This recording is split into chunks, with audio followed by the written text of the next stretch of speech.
여러분, 숫자 하나만 먼저 보고 가시죠. 81명입니다. 어느 동네 헬스장 회원수가 아니라 작년 한 해 대한민국 전체에서 출가한 스님의 숫자입니다. 1999년만 해도 이 숫자는 532명이었습니다. 4반세기 만에 6분의 1로 토막난 겁니다.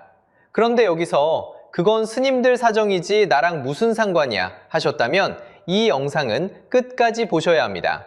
절이 무너진다는 건 지금까지 무료로 메워지던 미로와 장례와 돌보미, 고스란히 여러분 지갑에 청구서로 넘어온다는 뜻이거든요. 무엇을 잃고 무엇을 준비해야 하는지 숫자로 짚어드리겠습니다. 여러분, 작년 한 해 동안 전국에서 절에 발들인 사람이 몇 명이었는지 아세요? 템플스테이만 따져도 무려 34만 9천 명이었습니다. 158개 사찰이 운영했고 한 해 전보다 5% 넘게 늘어 역대 가장 많은 숫자를 찍었습니다. 여기서 끝이 아닙니다. 요즘은 젊은 사람들 사이에서 절이 하나의 유행처럼 번지고 있거든요. 이른바 힙불교라고 들어보셨을 겁니다. 한 내비게이션 회사가 길 안내 기록을 들여다봤더니 최근 3년 사이 절을 찾아간 횟수가 55%나 뛰었습니다. 절반 넘게 늘어난 거예요. 그러니까 숫자만 보면 절은 지금 미어 터지는 중입니다. 그런데 바로 이 지점에서 도무지 말이 안 되는 일이 벌어집니다. 같은 시기에 새로 머리를 깎고 스님이 되겠다고 출가한 사람은 단 81명이었습니다. 남자 44세, 여자 37, 전국을 통틀어 1년치가 이게 전부입니다. 웬만한 회사 신입공채 한 팀보다도 적은 숫자예요. 상식적으로 생각해 보세요. 손님이 이렇게 몰리는데 정작 그 안에서 일하겠다는 사람은 왜 이토록 없을까요? 더 무서운 건 이 81명이 갑자기 떨어진 숫자가 아니라는 점입니다. 시간을 거슬러 올라가 볼게요. 1999년만 해도 한 해 출가자는 532명이었습니다. 그게 지금은 81명입니다. 한 세대 만에 6분의 1 토막이 난 셈이에요. 쉽게 말하면요, 관광객은 해마다 넘쳐나는데 정작 그 동네에 살던 주민은 하나둘 짐을 싸서 떠나는 관광지를 떠올리시면 됩니다. 사진 찍으러 오는 사람은 많아도 거기 뿌리 내리고 사는 사람은 사라지는 거죠. 그럼 절은 진짜로 비어가는 걸까요? 아니면 우리가 뉴스에 속고 있는 걸까요? 여기서 진짜 숫자가 등장합니다. 불교 종단들이 모인 협의회가 2025년에 10년 만에 전수조사를 했습니다. 결과를 한번 보시죠. 절의 숫자는 2014년 14,742개에서 2024년 11,152개로 줄었습니다. 10년 만에 31%, 그러니까 절 셋 중 하나가 문을 닫은 겁니다. 스님 숫자는 더 가팔랐습니다. 같은 기간 35,117명에서 21,383명으로 39%가 사라졌습니다. 10분 계시던 자리에 이제 6분 남은 셈이에요. 자, 그럼 아까 그 미어 터진다는 절은 어디 갔을까요? 바로 여기에 첫 번째 단서가 숨어 있습니다. 사람이 몰리는 절과 텅 비어가는 절은 서로 다른 절이거든요. 우리가 뉴스에서 보는 건 불국사나 낙산사처럼 이름난 도심 근처 관광지급 절들입니다. 반면 머릿수가 빠지는 건 산골 깊숙이 들어앉은 지방의 작은 절들이에요. 한쪽은 카페처럼 북적이고 다른 한쪽은 조용히 불이 꺼지는 겁니다. 평균을 내면 멀쩡해 보이지만 속을 열어보면 양극단으로 쪼개진 거죠. 그러니까 절이 인기 많다는 말과 절이 사라진다는 말은 둘 다 사실이었던 겁니다.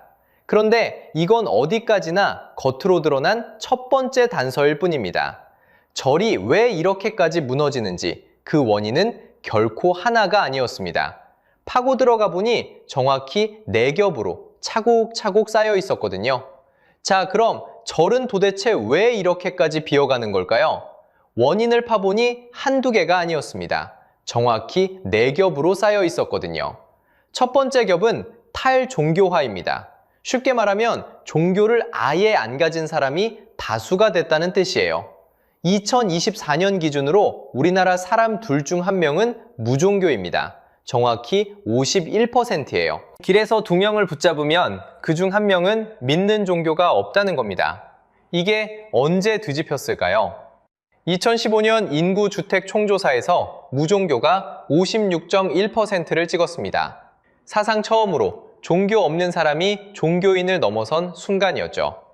두 번째 겹은 더 매섭습니다. 바로 청년의 이탈이에요.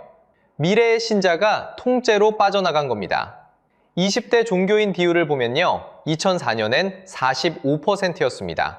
그런데 2021년엔 22%로 떨어졌어요. 한 세대 만에 절반으로 꺾인 거죠. 더 충격적인 건 18살에서 29살 사이입니다. 이 또래의 무종교 비율이 무려 69%예요. 10명 중 7명이 종교가 없다는 얘기입니다. 세 번째 격, 여기서 핵심입니다. 종교가 하던 일을 이제 다른 것들이 대신하기 시작했어요. 경제 용어로는 배체제의 등장입니다. 예전엔 마음이 힘들면 절을 찾았습니다. 그런데 지금은요, 위로는 유튜브 영상이, 마음의 평화는 명상 앱이 월 부독으로 팝니다.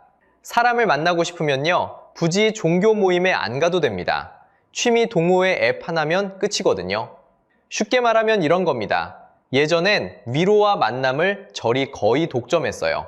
그런데 지금은 경쟁자가 사방에 깔린 시장이 됐습니다. 종교는 더 이상 그 분야의 독점 사업자가 아닌 거예요. 여기서 경제학 개념 하나만 짚고 가겠습니다. 전환 비용이라는 게 있어요. 익숙한 걸 버리고 다른 걸로 갈아탈 때 드는 수고와 부담을 말합니다. 절을 떠나 앱으로 갈아타는 전환 비용이요, 거의 0에 가깝습니다. 손가락으로 결제 버튼 한 번 누르면 끝이거든요. 붙잡아둘 장벽이 사라진 겁니다. 네 번째 겹은 신자들이 늙어가고 있다는 겁니다. 그리고 그 아래 세대로 이어지지 않아요. 세대가 뚝 끊긴 거죠. 숫자로 보면요, 불교 신자 중에 매주 절에 나가는 사람은 4%밖에 안 됩니다. 같은 매주 출석을 개신교는 55%가 합니다. 14배 가까이 차이가 나는 거예요. 연령은 더 심각합니다. 불교 신자 중 20대와 30대는 다 합쳐도 5% 정도예요. 반면 50대 이상이 25% 가까이 됩니다. 젊은 다리는 끊기고 윗부분만 무거운 구조인 거죠. 자, 이 네 겹을 한 장면으로 그려보겠습니다. 바닥에 물이 줄줄 새는 욕조가 있어요. 그런데 위에서는 물이 거의 안 들어옵니다. 빠지는 물은 많고 채울 물은 없으니 욕조는 비어갈 수밖에 없는 거예요. 그런데 여러분, 의문이 하나 남습니다. 탈종교와는 모든 종교가 같이 겪는 일이잖아요. 그런데 왜 하필 불교가 더 빨리, 더 깊이 무너질까요? 답은 500년을 거슬러 올라갑니다. 조선이 세워지면서 불교는 이단으로 찍혔어요. 그때부터 칼바람이 시작됩니다. 태종 때 전국 사찰을 242개로 확 줄였습니다. 세종 때는 국가가 인정하는 절을 36개까지 깎았어요. 수백, 수천이던 절을 손에 꼽을 만큼 쳐낸 겁니다. 갈 곳을 잃은 절은 어디로 갔을까요? 사람 많은 도심에서 쫓겨나 깊은 산 속으로 숨어들었습니다. 무려 500년을 그렇게 산중에 갇혀 지냈어요. 바로 이게 결정적입니다. 사람들 생활 한복판에서 멀어진 거예요. 마음 먹고 차 타고 산을 올라야 만날 수 있는 종교가 됐습니다. 접근성이라는 가장 중요한 자산을 잃어버린 거죠. 그래서 탈종교화라는 같은 비바람이 불어도 산속의 외따로선 불교가 먼저 더 세게 흔들리는 겁니다. 네 겹의 균열 밑에 500년짜리 금이 깔려있던 셈이에요. 그런데 여러분, 여기까지는 그냥 종교 얘기죠. 솔직히 절이 비든 말든 내일 아니라고 느끼셨을 수도 있습니다. 진짜 무서운 건 이게 여러분 통장으로 넘어오는 순간부터입니다. 자, 이제 진짜 핵심으로 들어가겠습니다. 절이 사라지는 게 왜 여러분 지갑 문제일까요? 답은 간단합니다. 절은 그동안 세 가지를 공짜로 해주고 있었거든요. 바로 위로와 장례, 그리고 돌봄입니다. 이 세 가지가 절이 비는 순간 고스란히 시장으로 넘어옵니다. 쉽게 말하면요, 공짜 우산을 빌려주던 가게가 문을 닫은 겁니다. 그럼 비 올 때마다 편의점에서 우산을 사야겠죠? 그 우산 값을 지금부터 하나씩 계산해 보겠습니다. 첫 번째, 위로입니다. 예전에 마음이 힘들면 절을 찾았습니다. 법회도 상담도 다 공짜였거든요. 그런데 이제 그 자리를 명상 앱이 차지했습니다. 요즘 명상 앱은 보통 월 10,000원대입니다. 월 10,000원짜리 하나만 꾸준히 결제해도 1년이면 10수만 원이 빠져나갑니다. 커피 몇 잔 값 같죠? 그런데 이게 매년 통장에서 자동으로 나갑니다. 공짜로 받던 마음의 평화에 이제 구독료가 붙은 겁니다. 두 번째, 장례입니다. 예전엔 절이 천도제를 지내고 동네가 함께 상을 치렀습니다. 그런데 그 기능이 통째로 산업이 됐습니다. 바로 상조회사입니다. 공정거래위원회 2024년 자료를 볼까요? 상조 가입자가 892만 명, 미리 낸 돈이 9조 4천억 원입니다. 전국민 6명 중 1명꼴이죠. 2026년 6월엔 가입자가 1,100만 명을 넘어섰습니다. 시장 규모만 약 11조 원입니다. 광역시 하나 인구가 통째로 가입한 셈입니다. 절이 공짜로 해주던 일을 이제 여러분이 매달 돈을 내고 사는 겁니다. 여기서 잠깐 떠올려 보세요. 혹시 부모님이 다니시던 절, 지금도 스님 계신가요? 그 빈자리를 누가 메우고 있을까요? 10중 8구 상조회사 광고일 겁니다. 세 번째가 가장 무겁습니다. 바로 돌봄과 외로움입니다. 예전엔 신도 공동체가 서로를 챙겼습니다. 그런데 이 자리엔 시장조차 없습니다. 그냥 텅 빈 공백만 남았거든요. 통계청 2024년 자료를 보겠습니다. 혼자 사는 65세 이상 어르신이 214만 가구입니다. 그중 18.7%는 도움받을 사람이 없다고 답했습니다. 5집 중 1집 꼴이죠. 이 외로움은 결국 가족의 부담으로 복지 예산으로 돌아옵니다. 자, 여기서 핵심입니다. 경제학에선 이걸 무료제의 시장제 전환이라고 부릅니다.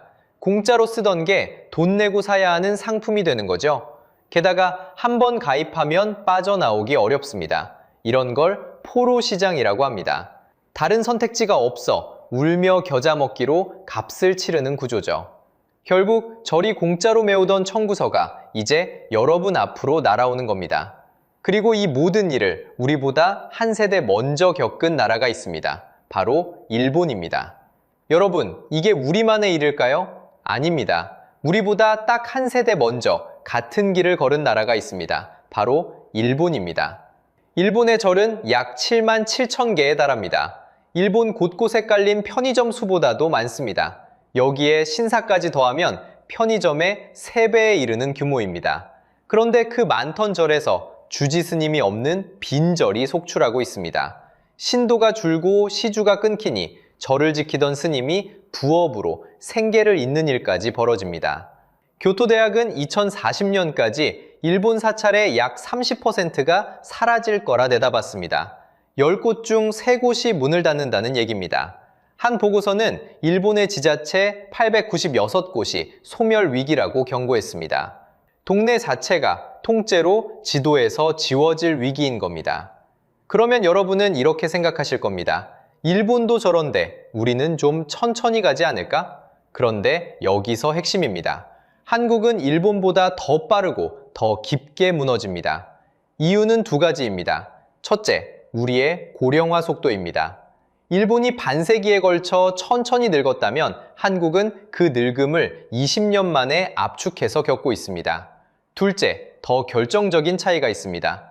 일본 스님은 결혼을 하고 절을 자식에게 물려줄 수 있습니다. 아버지 절을 아들이 잇는 가업 같은 구조인 거죠. 그런데 한국 불교는 출가한 스님이 결혼하지 않는 독신제입니다. 뒤를 이을 제자가 끊기는 순간 그 절은 곧바로 대가 끊깁니다. 쉽게 말하면 이렇습니다. 일본이 계단을 한 칸씩 천천히 내려간 길을 우리는 엘리베이터를 타고 곧장 내려가고 있는 겁니다. 자, 이걸 세계 지도 위에 펼쳐보면 더 서늘해집니다. 퓨리서치 조사를 보면요. 2010년부터 2020년 사이 세계 주요 종교 가운데 신자 수가 줄어든 건 불교가 유일했습니다. 약 5% 감소였습니다. 불교의 고향인 아시아에서는 6%가 줄었습니다.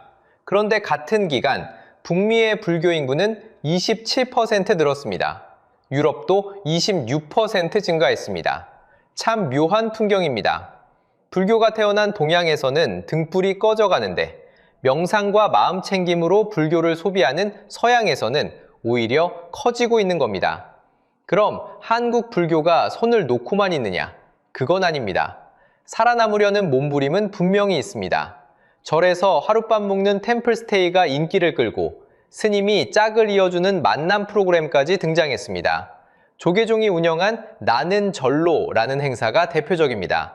속초의 한 사찰에서 20명 남짓을 모집했는데 무려 2,600여 명이 몰렸습니다. 100대 1을 훌쩍 넘는 경쟁률입니다. 자, 여기까지만 보면 이렇게 느끼실 겁니다. 불교 다시 살아나는 거 아니야? 그런데 여기에 가장 뼈아픈 진실이 숨어 있습니다.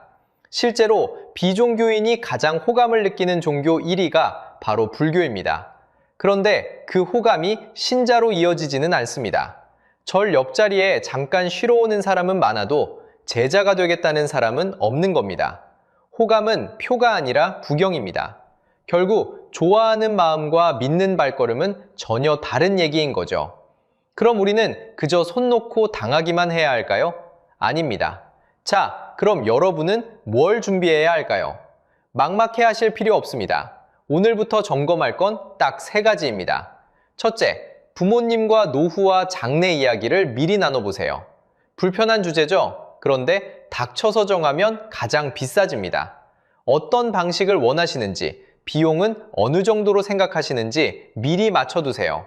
상조에 가입하실 거라면 가입 전에 2가지만 확인하세요. 내가 낸 돈이 보호받는 상품인지, 중간에 해약하면 얼마가 돌아오는지입니다. 묻지도 않고 큰 상품부터 권하는 곳은 한 번 더 의심하셔야 합니다. 좋은 마음에 과하게 들었다가 정작 필요할 때 발묶이는 분들이 많거든요.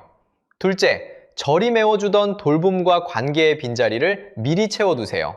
거창할 것 없습니다. 동네 복지관, 주민센터 동호회, 지역 모임. 돈은 거의 안 들면서 외로움과 고립을 막아주는 자원이 생각보다 가까이 있습니다. 통계청 조사를 보면 혼자 사는 어르신 가구가 약 214만 가구입니다. 광역시 하나가 통째로 혼자 사는 셈이죠. 그중 상당수가 도움받을 사람이 없다고 답했습니다. 이 빈자리를 미리 메워두는 게 어떤 보험보다 든든합니다. 셋째, 위로마저 돈으로 사기 전에 공짜부터 찾으세요. 마음이 힘들 때 앱부터 결제하지 마시고요. 무료로 열려있는 공공상담과 지역 자원부터 두드려보세요. 같은 위로를 공짜로 받을 길이 아직 남아 있습니다. 그럼 앞으로는 어떻게 될까요? 한 가지 희망은 있습니다. 출가자 숫자가 2025년에 5년 만에 다시 100명 선을 회복할 거라는 전망이 나옵니다. 바닥을 찍고 작게 반등하는 거죠. 그런데 냉정하게 보셔야 합니다. 100명은 1999년 532명의 약 5분의 1에 불과합니다. 이건 다시 살아나는 반등이 아니라 천천히 내려앉는 연착륙에 가깝습니다. 우리가 지금 서 있는 자리는 1600년을 이어온 공동체의 인프라가 통째로 시장으로 넘어가는 거대한 전환의 입구입니다. 절이 사라지는 건 종교 사건이 아니라 공짜로 받던 위로와 돌봄이 청구서로 바뀌는 노후 비용 사건인 거죠. 그래서 마지막으로 여러분께 묻고 싶습니다. 여러분 동네에서 조용히 사라진 곳은 절이었나요? 교회였나요? 아니면 또 다른 무엇이었나요? 댓글로 한 줄 남겨주세요. 여러분의 동네 이야기가 다음 영상의 단서가 됩니다. 그리고 다음 영상에서는 오늘 계속 등장한 그 상조업계의 속을 직접 열어보겠습니다. 여러분이 미리 부어둔 그 돈이 실제로 어디로 흘러가는지 숫자로 낱낱이 파헤쳐 보겠습니다.